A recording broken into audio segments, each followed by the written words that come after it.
एक ऐसा वीर योद्धा जिसके नाम से मुगल कांपते थे। एक ऐसा योद्धा जिसने मुगलों का अस्तित्व मिटा दिया था। कौन था वो शूरवीर, आइए जानते हैं। 19 फरवरी 1630 को महाराष्ट्र के सिवनेरी किले में एक पुत्र का जन्म हुआ था और उसका नाम था छत्रपति शिवाजी महाराज। और उस समय भारत पर औरंगजेब की हुकूमत चलती थी। उसने एक भी हिंदू राज्य नहीं बचने दिया था। अपने देश और धर्म को संकट में देखकर केवल 15 वर्ष की आयु में ही छत्रपति शिवाजी ने संपूर्ण भारत पर हिंदू हुकूमत जमाने की शपथ ली थी और निकल पड़े थे वे अपनी सेना बनाने।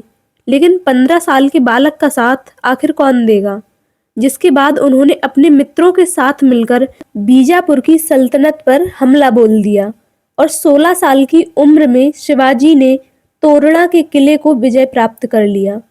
और इस किले से शिवाजी को बहुत बड़ा खजाना मिला, जिसकी सहायता से शिवाजी ने एक सेना निर्मित की और उस सेना के साथ मिलकर पुरंदर, कौडाड़ा, चाकन और राजगढ़ पर अपनी हुकूमत कायम कर ली।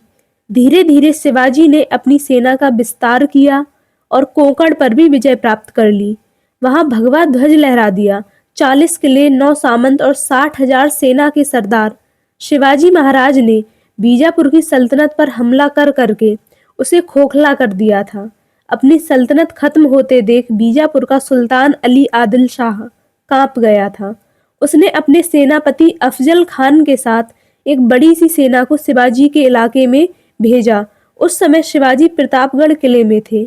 1669 में अफजल खान अपनी बड़ी सेना के साथ प्रतापगढ़ की ओर निकल पड़ा। हिंदू बच्चे, स्त्री और ब्राह्मणों का कत्ल करते हुए उसकी सेना मैदान में उतरी।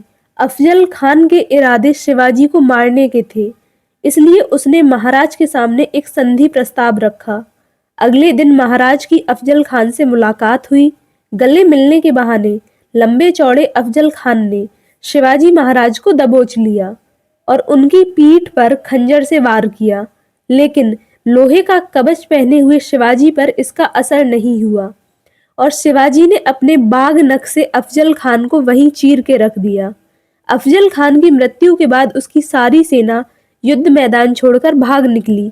लेकिन शिवाजी महाराज के ऊपर हमला हुआ है, ये सुनकर मराठों ने क्रोधित होकर उस मुगल सेना को अपनी अपनी तलवारों से काट कर रख दिया। अफजल खान के द्वारा मंदिरों का जो विनाश हुआ था, उसका गुस्सा शिवाजी ने बीजापुर की सल्तनत पर निकाला। सन 1660 तक शिवाजी ने बीजापुर के 1/4 हिस्से पर कब्जा कर लिया था। दक्कन की सेनाओं को रक्त स्नान करा के महाराज ने अपनी सेना को कोल्हापुर की ओर आक्रमण करने का आदेश दिया। मराठों की सेना मैदान में उतरी और पन्हाला सहित 17 किलों को विजय कर लिया। सन 1660 को आदिल शाह को उनके गुप्तचरों ने सूचना दी कि इस समय शिवाजी महाराज पन्हाला के किले में हैं और उनके साथ केवल 600 सैनिक हैं। मौके का फायदा उठाकर आदिल शाह ने सिद्दीकी जौहर को 10,000 सेना के साथ पन्हाला भेजा। मध्य रात्रि तक सिद्दीकी जौहर ने किले को घेर लिया और इस स्थिति में शिवाजी महाराज ने बड़ी चतुराई से काम लिया। उन्होंने कई दिनों तक दुश्मन सेना के अनाज खत्म होने का इंतजार किया और 13 जुलाई की रात थकी हुई दुश्मन सेना को देखकर पन्हाला किले से निकल गए। दुश्मन सेना भी उनके पीछे लग चुकी थी और किले में शेष रह गए 300 सैनिक बाजी प्रभु देशपांडे के नेतृत्व में दुश्मनों की 10,000 सेना से भिड़ गए थे। ये युद्ध इतिहास का सबसे खतरनाक युद्ध था, जहां मात्र 300 सैनिकों ने दुश्मनों के 5,000 सैनिक मार गिराए थे। अब शिवाजी महाराज ने मुगल इलाकों पर चढ़ाई करना आरंभ किया, लेकिन अब औरंगजेब का डर बहुत बढ़ चुका था, क्योंकि फिर से एक हिंदू शेर किसी मुगल पर भारी पड़ रहा था। औरंगजेब ने शिवाजी महाराज को काबू करने के लिए अपने मामा शाइस्ता खान के नेतृत्व में 1,50,000 सैनिकों का लश्कर महाराष्ट्र की ओर भेजा। जब शाइस्ता खान पुणे पहुंचा तो उसने पूरे नगर को अपने कब्जे में कर लिया। सुबह वह हिंदुओं और उनके मंदिरों पर अपना गुस्सा निकालता और शाम को पुणे के लाल महल में चला जाता। ये सब 3 महीनों तक चलता रहा। लेकिन 5 अप्रैल 1663 की रात को शिवाजी ने शाइस्ता खान पर हमले की योजना बनाई और मात्र 400 सैनिकों के साथ पुणे की ओर चल पड़े।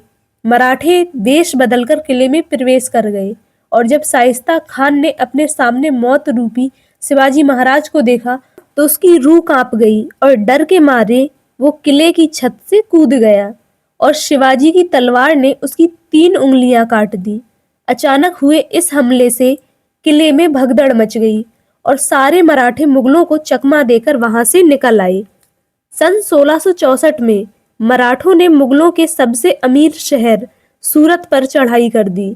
मराठों ने मुगलों का संपूर्ण व्यापार चौपट कर दिया और मुगलों की पूरी दौलत पर कब्जा कर लिया।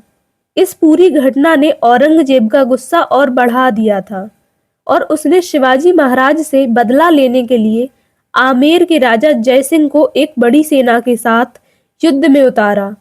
सन 1665 में जयसिंह ने 1 लाख सैनिकों के साथ शिवाजी महाराज को पोरंदर किले में घेर लिया और शिवाजी महाराज से एक समझौता किया जिसके तहत शिवाजी को हिंदू स्वराज्य के 23 किले मुगलों के अधीन करने पड़े। लेकिन सन 1670 में मुगलों पर कहर बनकर टूटे शिवाजी महाराज ने ये सभी किलों पर तैनात मुगलों को मार मारकर लाशों के अंबार लगा दिए।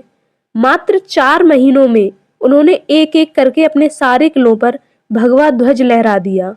6 जून 1674 को शिवाजी महाराज का राज्याभिषेक हुआ और अपने राज्याभिषेक के तुरंत बाद उन्होंने हैदराबाद रियासत पर चढ़ाई कर दी। इनकी मराठा सेना दक्कन के पर्वतों से उतरती थी और जिस ओर जाती वहीं से फतेह का झंडा लहराते हुए आती।